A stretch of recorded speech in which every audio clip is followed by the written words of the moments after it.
What's going on, everybody? I hope you're doing well. As for myself, I'm doing all right. All right enough to at least get through another Star Wars The Black Series review. And this is a review, not a review, because we've never had this character in the line yet. So I've had him for a little while. I know some people are still waiting on adding this character to their prequel collection, and that would be Ki Adi Mundi. And I am gonna just say straight off, well worth the wait. We always say the same thing. Man, we don't have enough Jedi. We don't have enough Jedi. Why isn't there enough Jedi? And then we got Plo Koon, and then Kit Fisto finally came around. But as far as alien-esque looking, we haven't had anything. Obi-Wan Kenobi's, Anakin Skywalker's, blah, blah, blah, blah, blah.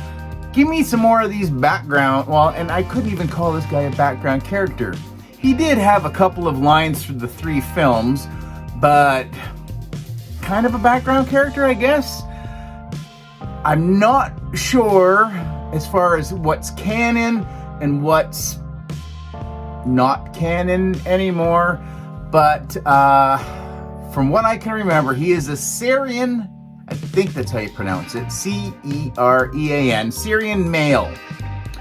He was Yoda's Padawan. I had no idea, so I learned something while I was getting ready for this review.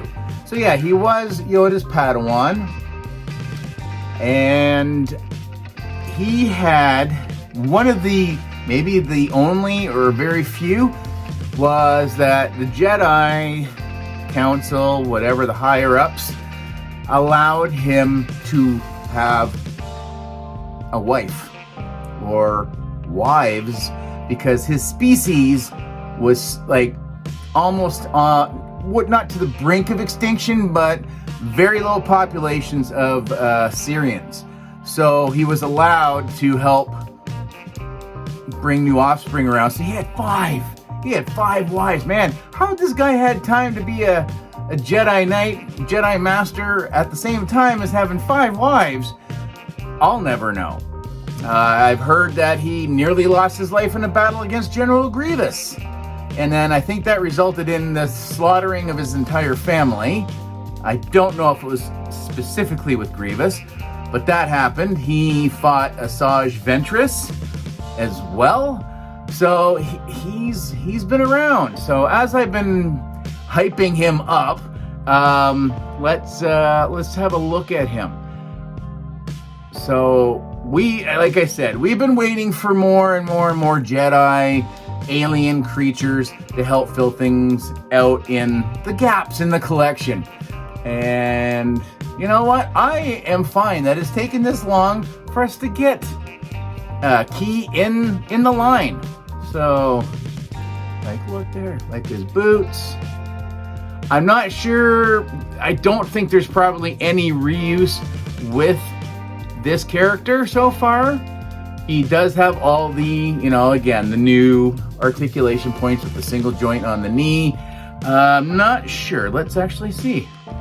And he still actually does have that upper thigh swivel, which I know those are starting to be taken out, because that's not a natural movement, but in an action figure, I guess it is. But yeah, he looks amazing. Again, no soft goods on him. Doesn't, look at that. Look at the range on that guy. That is insane. Really, really nice. Love, the molded hood. Honestly, I'd have to go back and watch. I don't remember seeing him in robes, but I mean, he's got a hood. He's going sleeveless with his outer dark shell, as it were. He does have a peg spot right there, and we'll get to his accessory in a second.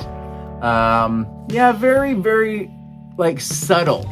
You see some of the Jedi belts over the last few years, and some of them really have a lot of embellishment to them, Whereas he just has just that one little silver bar.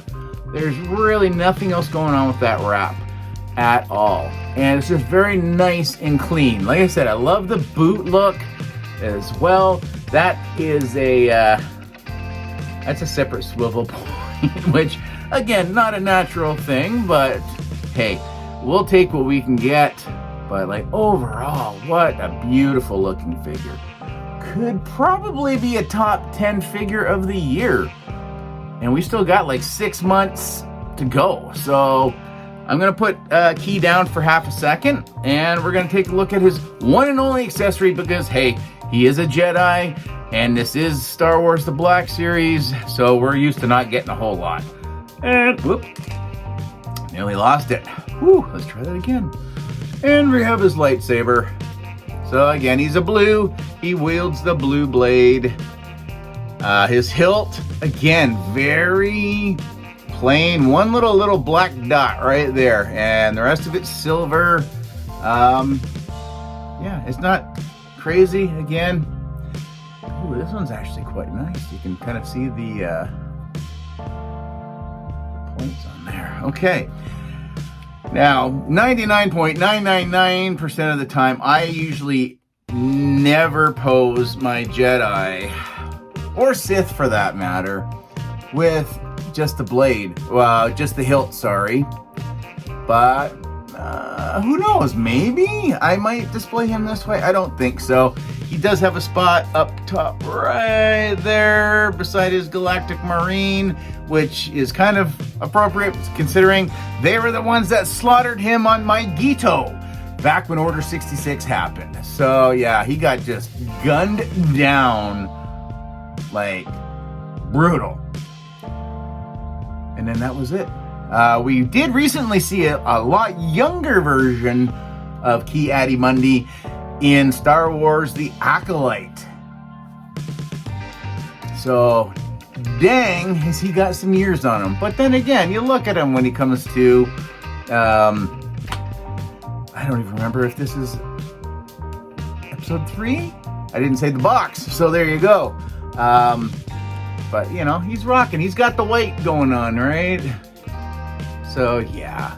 And, yeah. That's all I got for you guys.